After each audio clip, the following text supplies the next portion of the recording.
Welcome back to Adam Answers. In this episode, I'm going to answer a question from Rasha K. Rasha, thanks for sending your question. I appreciate it. The question is, I want to know more about subsequent sessions. How do those work? I know about follow-up questions regarding what's been better and how to address the answers, but do you go on into another description of a preferred future? So this is an important question.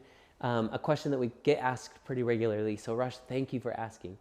The first thing I would say is we have to think about each of these sessions, these follow-up sessions, in kind of two ways. One, yes, it is a continuation of the first session, but it's also a standalone entity.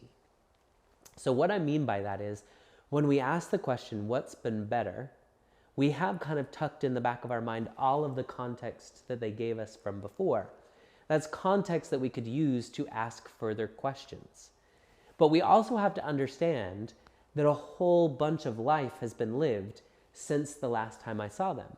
So when I say what's been better, it may or may not be connected to what we talked about before. So I have to be able to put into context, maybe we've just pivoted and maybe they're going to tell us about something different. So with that in context, one of the things I want to say is we think about subsequent sessions as an opportunity, a second or further opportunity to have a conversation with our clients about change, any kind of change. When we ask in a first session, what are your best hopes? What we're really thinking to ourselves is, what does this person want to change? What does this person want to be different? What's the transformation that they're hoping for? So as we think about that, as we think about change, then we bring that idea into subsequent sessions. And we say, in essence, when we say what's been better, what we're really asking is, what has changed? And clients can give us one of three answers typically. They can say, nothing's been better. In fact, things got worse. And in some sense, what they're doing is they're saying, things have changed, and they changed in a way that I don't desire. People oftentimes call solution-focused brief therapy a future-oriented approach. And I would say that's actually not true. We are a change-oriented approach. So if somebody says change happened and I'm unsatisfied with that change, then we have a built-in response. We say, so since things have gotten worse, can you tell me how you have managed or how you've coped even while things have been getting worse around you? So in essence, what we're saying is, things have changed, you haven't been happy with the change.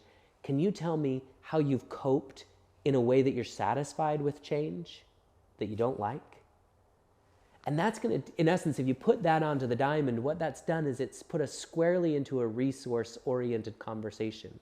We can say, what is it about you that's able to cope and manage even while things are changing in a way that you don't like? What skills, qualities, characteristics have you had to draw on in order to stay steady, to stay satisfied, even while things are changing around you? Or we can ask, what have you learned about yourself, even while things are getting worse, that you're pleased with? In essence, as change has happened, how have you been able to react in a positive way to that change?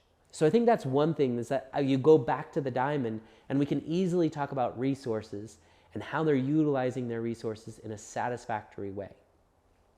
The second thing that a client might say is, nothing's really changed, things just seem to stay the same, right? And in essence, because this is a change-oriented approach, then we have a couple of options. We can either go the way that we just went and say, so since things have stayed the same, how are you managing? How are you holding up? How are you dealing with no change in a way that's satisfying to you? Or we could say, so I want you to imagine now, suppose this is the day that marks the change. What would be the first sign that would let you know now change is going to occur? So now we could easily get back into a future of the outcome description, where we start to describe an outcome, a change that occurs from this moment forward. The third option that people can say is, things changed and those changes were great, things are wonderful. We have a couple of options here. One is to go back to resource talk, and we can say, what did you do? What credit can we give you for contributing to all of this change? How did you make it happen? What difference has it made that it's been happening? So we can have that kind of conversation for an hour or more. Or this also gives us an opportunity to go back into the past, into the history. It's a short history, right? Maybe it's 1 week, maybe it's 2 weeks since I've seen you. But you're saying, I now have a history of creating the kind of change that I want.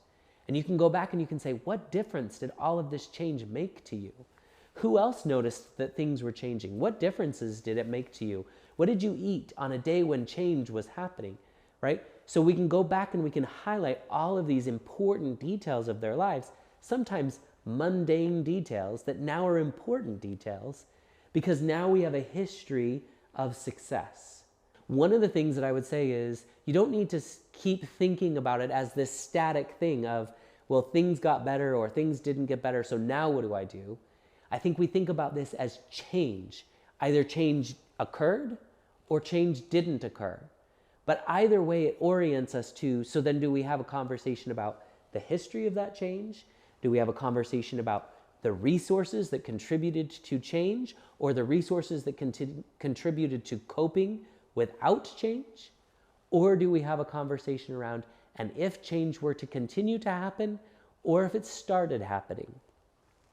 So I think the diamond is still a really, really important, valuable tool that can be used in these subsequent sessions.